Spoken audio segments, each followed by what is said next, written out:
Today we have a lot of animals. Let's learn their names one by one. Some farm animals and some wild animals. Let's learn their names one by one. The first animal is a cow. A cow is a farm animal. This is a cow. The next animal is a lion.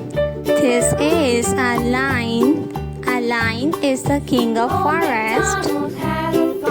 This is a lion. A camel. This is a camel. A camel.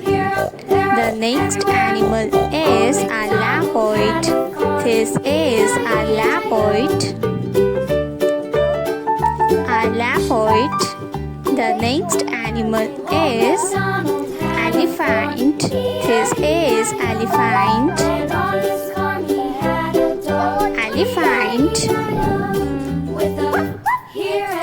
This is elephant.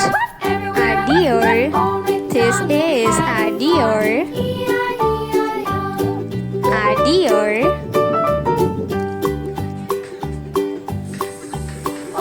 The next animal is a horse.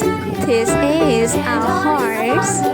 A horse is a farm animal. The next animal is a zebra. A zebra is a wild animal. A rabbit. A rabbit is a farm animal. A hippo. This is a hippopotamus. Giraffe.